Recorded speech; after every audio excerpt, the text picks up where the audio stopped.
김성환의 시사야.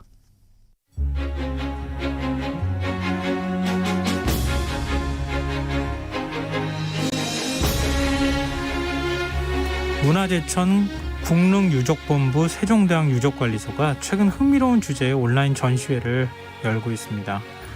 세종대왕의 자녀 22명 가운데 특히 유명한 문종, 세조, 안평대군, 금성대군의 삶을 살펴보는 세종대왕의 왕자들이란 제목의 기획전인데요.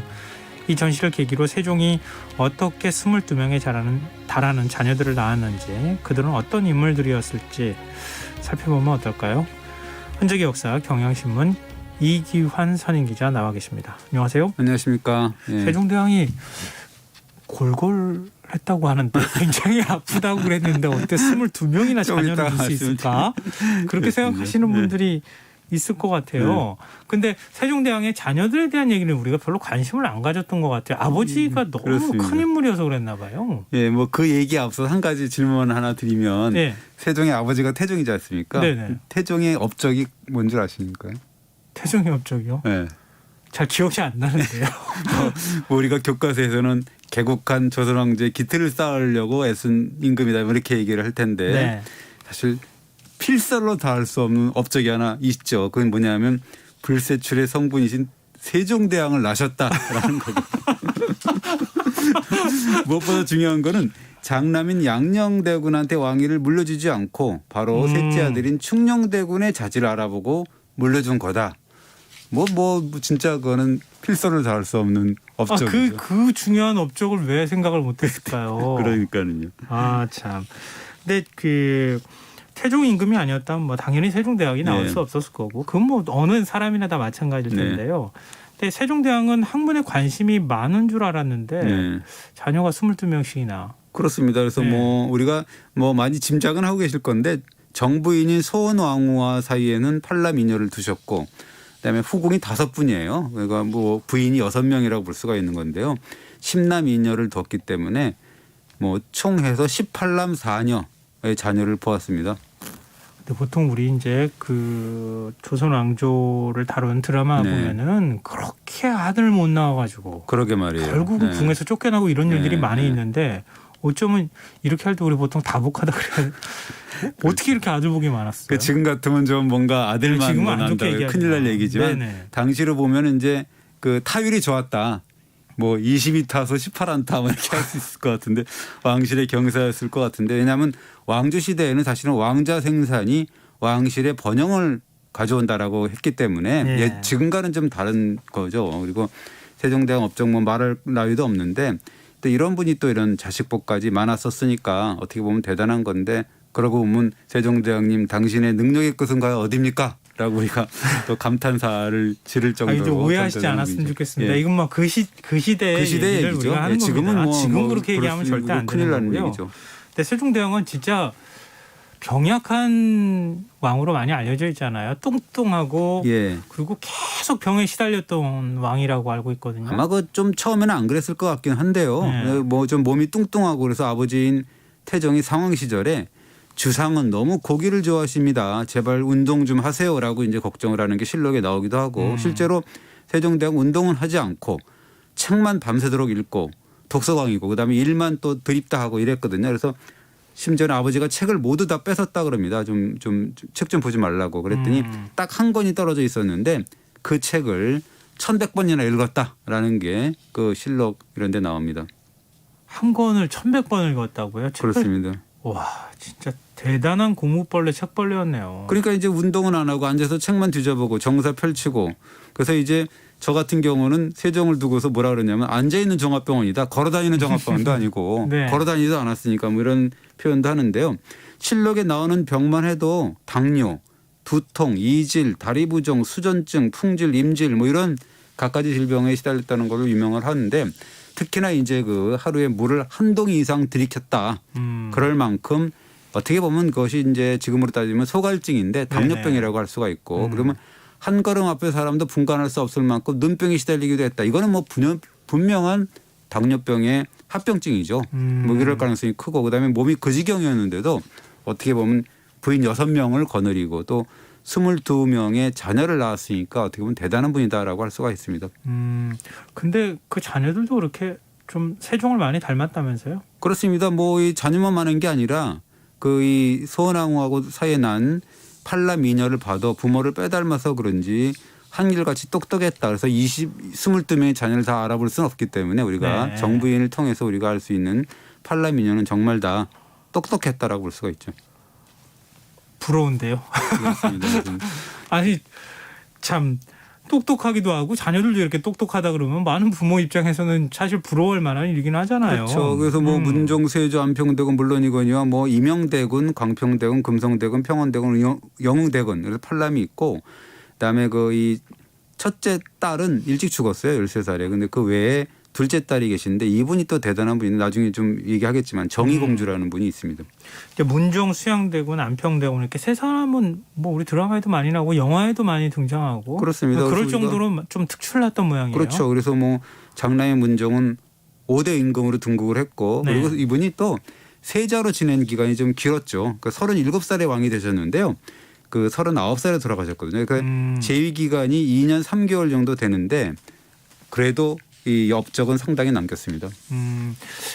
재위 기간이 실제 재위 기간은 짧았던 거 아니에요? 그렇습니다. 어떤 업적을 남겼어요? 그래서 우리가 보통 보면은 뭐 여러 가지 일이 많아요. 근데 그 중에 저는 그 세자 시절인데요. 1441년에 세종실록에 되게 의미심장한 기록이 있습니다. 뭐라 그러냐면 세자 문종이 문종 시절이죠. 세자 시절이죠. 가뭄을 근심해서 비가 오면 땅을 파서 젖어 들어간 깊이를 지었다.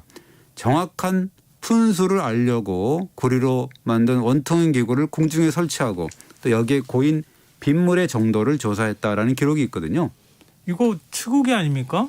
그렇습니다. 그래서 이 우리가 세종 연간의 발명품으로 알려진 이 추국이 이게 사실은 문종이 세자 시절에 고안해서 장영실 같은 과학자들하고 함께 개발했다. 뭐 이런 이야기고 추국이는 사실은 1639년에 이탈리아의 가스텔리라는 사람이 제작한 것보다 한 200년 앞선 최초의 발명이거든요.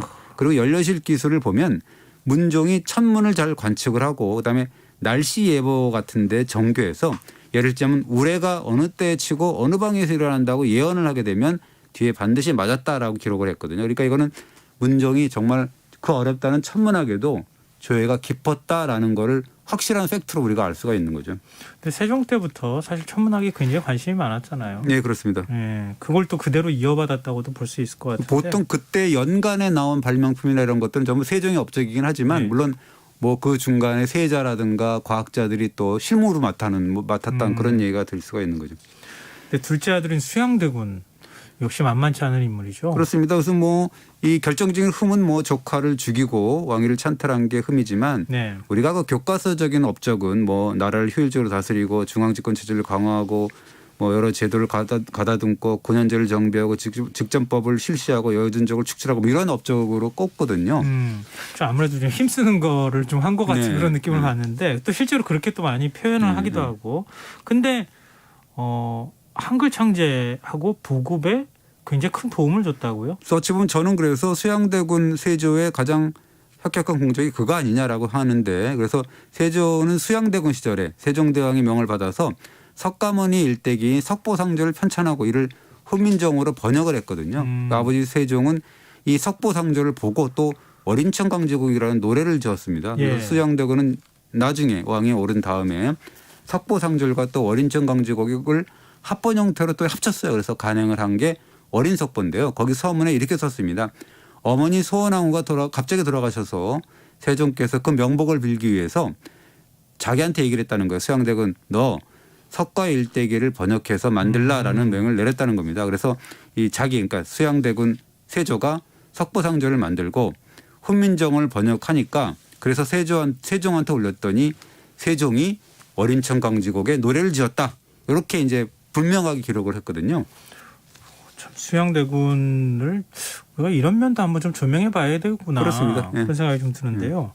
근데 지금 셋째 안평대군 명필로 유명하지 않았습니까? 그렇습니다. 서에 다 능했던 그렇죠. 그 뭐 명필뿐만 아니라 서예, 뭐 시문, 그림, 가야금까지 그리고 글씨 뭐 당연히 명필이고 그다음에 이 당대의 문인인 최항이라는 사람이 뭐라고 썼냐면 동방의 서도를 일으켰고 중국 조정의 선비들이 글씨 한 장씩 얻어가도 그 안평대군의 글씨 한 장 얻어가도 가첩으로 만들어서 보배로 여기고 사랑하고 아끼고 모방하려고 비교했다라고 소개를 했습니다. 그러니까 안평대군 이름이 중국에까지 알려졌다는 얘기잖아요. 그렇습니다. 그래서 중국 사신들이 오면 제발 안평대군 좀 만나게 해달라고 졸랐다는 거고요. 그래서 안평대군의 작품을 받아갔다라는 건데 그렇게 받아간 안평대군의 글씨는 중국에서도 선풍적인 인기를 끌었다. 그래서 조선 사람들이 중국에 가서 좋은 글씨 좀 구할 수 없습니까? 라고 물어보면 중국 사람들이 이렇게 대답을 했다는 거예요. 야, 그걸 왜 여기서 찾냐? 당신네 나라 가면 제일 잘 나가는 안평대군이 있는데 왜 여기 와갖고 중국까지 와갖고 그 작품을 찾냐? 멀리까지 와서 이렇게 얘기를 했다는 거예요. 그러니까 중국 가가지고 방탄소년단 찾는 거랑 마찬가지 아닙니까? 네, 그렇습니다. 네. 그러니까 지금 방탄소년단은 한국에 있는데 그렇습니다. 네. 일종의 이제 안평대군이 서해에 있어서 활류를 일으켰다고도 볼 수 있겠네요. 이제 중국을 방문한 조선인들 가운데서 이제 어쩌어쩌해서 또 중국의 유명한 글씨라고 해서 구입을 해서 조선에 들어오면 실은 대부분이 그것이 안평대군의 글씨였더라라는 또 기록이 있습니다. 근데 안타까운 거는 안평대군은 수양대군 손에 죽는 거잖아요. 뭐 좀 똑똑한 사람이 있어서 똑똑한 사람이기 때문에 그런 게 아닌가 싶은데 그래서 이 황보인 김정서 등과 결탁을 해서 단정을 몰아내고 집권하려는 야욕을 드러냈다는 혐의로 해서 수양대군에 의해서 이제 강화도로 유배가 되고 8일 만에 사사가 됩니다. 그때 당시 안평대군의 나이가 36살이었거든요. 아이고. 이것이 이제 그 유명한 또 개우정난이죠. 참 안타깝습니다. 네. 당시 권력이 이렇게 비정한 건데요. 그렇습니다. 근데 지금 3명의 형제들만 우리가 얘기를 했잖아요. 근데 다른 형제들 이야기는 거의 들어본 적이 없어요. 그렇죠. 그래서 뭐 이명대군, 광평대군, 금성대군, 평원대군, 영흥대군 이렇게 돼 있는데 그 넷째인 이명대군 같은 경우는 문보다는 무 쪽에 좀 조예가 깊었대요. 그래서 이 화포와 화차를 개발을 했다. 특히나 세종의 청해가 남달랐다고 하는데 이 세종 때인데 그 말년인데요. 창덕궁 경내의 서북 쪽에 불당을 이제 설치한다는 계획을 세웠어요. 그러니까 부인이 죽고 나가지고 좀 명복을 빌려고 그랬다는 것 같은데 그것이 위국가니까 신료들이 또 강력하게 또 반발을 했을 거 아닙니까? 그러니까 세종이 야 그래? 그러면 그렇게 불당이 궁궐과 가까워서 안 된다 그러면 내가 임금자리를 내놓고 거처를 옮기면 되는 거 아니야? 라고 이제 그 양의선언까지 하면서 자리를 옮긴 게 거처를 옮긴 게 바로 이명대군의 집으로 거처를 옮겼다라고 얘기를 합니다. 이거는 보통 아껴가지고 될 일이 아닌데요. 되게 사랑을 한 거죠. 이명대군은. 그 넷째 아들 되게 좋아한 것 같습니다. 그리고 이제 다섯째 광평대군은 또 사서상경, 국어, 좌전 이런 데 능통을 했고 그다음에 뭐 이태백, 두복, 고양수, 소동파 뭐 이런 문집을 읽었다. 그리고 음악과 수학에도 밝았다. 또 서예와 격구에도 능했다. 참 팔방미인이에요. 근데 20살에 돌아가셨어요. 되게 아깝게 20살요? 돌아가셨고 그다음에 여섯째는 또 금성대군인데 이분은 또 강직한 성품 그다음에 죽기를 거부한 충성심으로 또 이름을 남겼죠. 그래서 나머지 다른 동생들 이름이 잘 알려지지 않은 이유가 이제 이런 영향도 있겠군요. 그렇습니다. 근데 수양대군은 여섯째 동생인 금성대군도 죽였어요. 그렇습니다. 그 안평대군은 먼저 사약을 받았는데 나머지 형제들은 사실은 그 수양대군 세주의 그날 아래서 좀 잘 먹고 잘 사는 측면이 있거든요. 그럼에도 불구하고 금성대군 여섯째는 그렇지 않았다. 그래서 이로는 아버지 세종과 또 큰형 문종의 뜻을 받들어서 어린 족과 단종을 끝까지 보호하려다가 죽었다라는 거고요. 금성대군은 1453년에 개의정난을 일으켰을 때 그 둘째 형 수양대군에 의해서 네가 지금 파당을 키우는 거 아니냐라는 죄명을 쓰고 유배가 됐는데 유배지 가갖고도 경상도 순흥이었는데요. 거기서 의병을 일으켜서 단종의 포기를 계획했다가 반역죄로 처형을 당했거든요. 그때가 32살에 불과했습니다. 저 권력 앞에서는 지금 이 핏줄도 소용이 없는 거네요. 핏줄이 뭐 부자간에도 뭐 그렇고 그런데요. 그리고 살려두고 싶어도 옆에서 보좌하는 사람들이 가만히 있지 않았죠. 왜냐하면 화근을 남겨둬서는 안 된다 뭐 이런 거 아니에요. 그럴 거고 그래서 이제 되게 그랬다는 거고 이제 그 또 보면 일곱째 평원대군 이분은 또 어렸을 때부터 시와 예, 대학 연희에 통달을 하고 서체 그다음에 활석이 말타기에도 능했는데 이분 또한 19살의 어린 나이로 천연두에 걸려서 요절을 했습니다. 그리고 막내인 영흥대군 이분은 또 글씨와 그림에 뛰어나고 음악에도 해박하고 그래서 세종의 청해를 받았는데 이 영흥대군 막내 아들은 세조 때 명황괴감이라는 거를 그 한글로 번역을 했는데 명황괴감은 당나라 현종의 이야기를 적고 이거를 고금의 시를 덧붙여서 만든 책인데 이걸 한글로 번역을 했다라는 이야기입니다. 뭐 말씀 쭉 들어보면 다들 똑똑한 아들이었다 이렇게 네. 생각이 생각이 드는데 세종의 딸 중에도 대단한 분이 있다면서요? 예, 맏딸은 뭐 일찍 죽었으니까 얘기할 형편은 못 되고 둘째 딸인 정의공주 이분이 대단한 분이에요. 다른 왕자들 못지않았다라는 거고 특히나 이분은 세종의 훈민정음 창제를 결정적으로 도왔다라는 또 이야기가 전해집니다. 세종대왕의 훈민정음 창제를 또 도왔다고요? 그렇습니다. 영화에도 나오지 않나요? 예, 실록에는 보이진 않아요, 사실은. 근데 정의공주의 시댁인 죽산 안씨 가문의 족보, 죽산 안씨 대동보의 내용이 담겨 있습니다. 뭐라고 그랬냐면 세종이 우리말과 한자가 서로 통하지 않으면 딱하게 여겨서 훈민정음을 만들었는데 그러나 변음과 토착을 다 끝내지 못해서 여러 대군들한테 이제 풀라고 이제 얘기를 과제를 줬는데 다 풀지를 못했고 정의공주 한 사람만 풀어서 임금에게 바쳤다라는 기록이 남아 있어요. 족보는 보통 조금 약간 과장하거나 그런 게 좀 있잖아요. 이거는 또 정사라고 보기는 조금 어려울 것 같은데. 터무니없는 걸 쓰지 않았을 거라는 생각은 좀 들긴 들어요. 그러나 뭐 실록이 없으니까 그렇긴 하지만 그 1477년 정의공주가 돌아가시는데 거기에 부음 기사를 실록에 씁니다. 근데 의미심장한 내용이 담겨 있어요. 뭐라고 쓰냐면 공주는 총명하고 지혜로웠고 책력과 수학에 관한 수학을 또 획득을 해서 세종이 사랑했다라는 기록이 있는데 사실은 아무리 공주라도 그 당시에는 여성에게 제대로 된 교육의 기회는 없었지 않았나 생각이 드는데 그 정의공주는 지금도 어렵다는 역법, 수학, 뭐 이과학문 이런 거를 획득했다는 거지 않습니까? 엄청나게 똑똑했다라고 볼 수가 있고요. 그다음에 이 정의공주는 또 불교에도 조예가 깊어서 그 이 지장신앙의 기본 경전, 불경이죠. 지장보살 본원경 이거를 간행을 했는데 이 책은 지금도 보물 제 966호로 그 보물로 지정이 되어 있기 때문에 팩트죠. 아니 그 세종대왕의 업적은 이렇게 자녀들한테까지 내려가지고 그 그렇습니다. 유산이 지금 우리한테까지 전해지고 있는데 지금 이제 말씀하신 거를 쭉 듣다가 생각이 떠오른 건데요. 한글 창제하고 보급에 세종대왕하고 세종대왕 자녀 여러 명이 지금 같이 합작을 했어요. 아마도 이 왕실의 합작품이 아닌가 생각이 들어요. 가문의 발명품이다라고 볼 수가 있지 않나 생각이 드는데 예를 들자면 수왕대군 석보상조를 만들어서 한글로 번역을 했잖아요. 그리고 영웅대군은 또 명황계감이라는 걸 또 한글로 번역했지 않습니까? 그리고 정의공주는 뭐 물론 뭐 이게 그 이 사찬이지만 그리고 이 정설은 아니라고 하지만 한글의 변형과 토착 문제를 풀었다라는 건데 결국은 뭐 이 세종대왕이 그 왕자들한테 시키고 공주한테 이렇게 좀 풀어보라고 많이 했을 것 같아요. 그건 뭐 기록에도 남아있기 때문에 그렇습니다. 근데 또 지금 세종대왕 얘기만 하는 것도 또 말이 안 되잖아요. 원래 유전은 목의 유전이라고 얘기를 하는데. 그렇습니다. 그 어머니는 어떤 분이셨어요? 그 뭐 소연왕후 심씨 DNA도 당연히 그 포함이 됐을 거고 사실은 그 참 기구한 분이죠. 외척을 경계하는 시아버지 태종 때문에 친정아버지가 죽고 친정이 멸문지경에 빠졌거든요. 그럼에도 불구하고 내색하지 않고 정말 내명부의 귀감이 되었다라고 합니다. 참 이게 당사자로서는 정말 가슴이 찢어지는 일이네요. 그럼에도 불구하고 워낙 성격이 부드럽고 온화하고 그다음에 기강은 엄정했다 그래서 소원왕후의 내조 때문에 세종이 최고의 성군이 될 수 있었다라는 평가가 나오고 남편 세종이 군주의 본보기가 된 것처럼 소원왕후는 이상적인 왕비의 롤모델로 정말 조선시대 내내 존경을 받았습니다. 그래서 어쩌면 친정이 멸문에 빠지는데도 불구하고 정말 그 훌륭한 자식들을 낳아서 길렀으니까 대단한 분이죠.